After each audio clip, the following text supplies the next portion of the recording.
নিজ চোখে যদি না দেখানো যায়, নিজেকে যদি এখানে এনে না দেখানো যায়, তাহলে সেটা কখনোই বুঝতে পারবেন না। তারপর আমি চেষ্টা করতেছি এটা যে কত সৌন্দর্যময় জিনিস।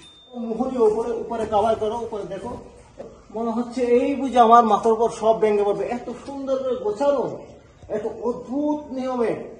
তবে দেখা যাচ্ছে আগেও ভেঙে পড়েছিল এরকম, হয়তো আমি জানি না এখানে কোনো হতাহতের ঘটনা আছে কিনা। অনেকগুলো হতাহতও যদি হয়, এর যে সৌন্দর্য, এই সৌন্দর্যের মায়া আপনারা এখানে ছুটে আসতে বাধ্য যদি একবার এসে থাকেন। আসো, কাছে আসো। এখানে প্রায় মানুষের সমাগম ঘটে, দেখতে পাচ্ছেন এখানে মিনা লেখা আর লেখা, নিশ্চয়ই কোনো যুগল এখানে এসেছিল। এরকম এখানে হাজার লেখা, যেমন এই যে অসংখ্য ধরনের সুন্দর। এখানে যদি আপনি কথা বলেন, প্রতিফলন হয়ে ফিরে আসে প্রতিটা কথা, এত স্পষ্ট। এই বাইরে বর্তমান সময়ে এখন 35 ডিগ্রি সেলসিয়াস তাপমাত্রা, কিন্তু এখানে মনে হচ্ছে আমি 20 ডিগ্রি সেলসিয়াস তাপমাত্রায় দাঁড়িয়ে কথা বলতেছি। আমরা এসেছি কক্সবাজার জেলার কলাতলী মেরিন ড্রাইভ হয়ে। এটা হচ্ছে দরিয়ানগর এরিয়া। এখানে আছে একটি গুহা, একে দুইটি গুহা আছে এখানে, একটি ছোট আর একটি বড়। আমরা আপনাদেরকে দেখাতে যাচ্ছি বড় গুহাটি। এই শুষ্ক মৌসুমে দেখতে পাচ্ছেন এখনো পানি, এখনো হালকা পাতলা পানি আছে এখানে। যখন বর্ষাকালীন সময়ে আসা হয় তখন এখানে পানি থাকে, আর এখানে ঝর্ণার মতো থাকে সবসময়। এখানে ঝর্ণার মতো সবসময়, দেখো এখনো পানি আছে এখানে। আপনি নিঃশ্বাস নিচ্ছেন প্রাণের, এখানে অনুভব তো হচ্ছে যে এটা ঠান্ডা বাতাস আমি নিচ্ছি, এটা গ্রহণ করতেছি।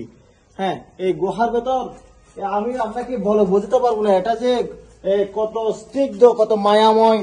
আপনাকে কাছে টানার মতো একটা বিষয় এখানে লুকায়িত আছে, এটা আসলে বর্ণনা করার ভাষা আমার নাই। উপর সাইড দেখে মনে হচ্ছে যে উপর থেকে কিছু একটা ভেঙে পড়বে এরকম, কিন্তু এটা বছরের পর বছর যাবৎ এইভাবে রক্ষিত আছে। দেখেন এখানে জীবাশ্ম দেখা যাচ্ছে।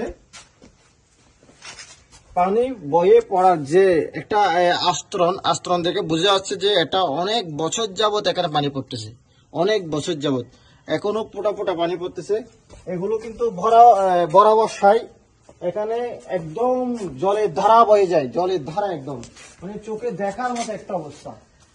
আমরা চলে এসেছি গুহার একদম শেষ প্রান্তে। এখানে আমার কথাগুলো প্রতিদ্বন্দ্বী হয়ে ফেরত আসতেছে, এত সুন্দর, এত সুন্দর বলার মতো না। উপরে এত সুন্দর, ওদিকে আরো জায়গা আছে যাওয়া যাচ্ছে না, পানিতে পূর্ণ আরো জায়গা আছে না, পানিতে পূর্ণ।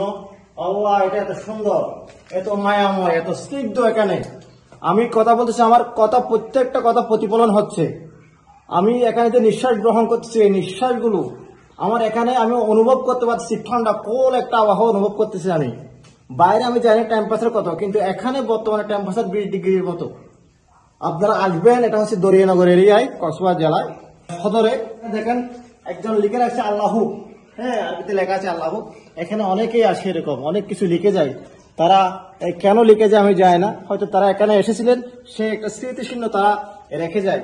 আপনারা আসবেন কক্সবাজারের এই সুন্দর সুন্দর টুরিস্ট স্পট গুলো ঘুরে বেড়াবেন, এগুলোকে আপনারা পরিপূর্ণ করে তুলবেন, মুখরিত করে তুলবেন, এই প্রত্যাশায়। আল্লাহ হাফেজ।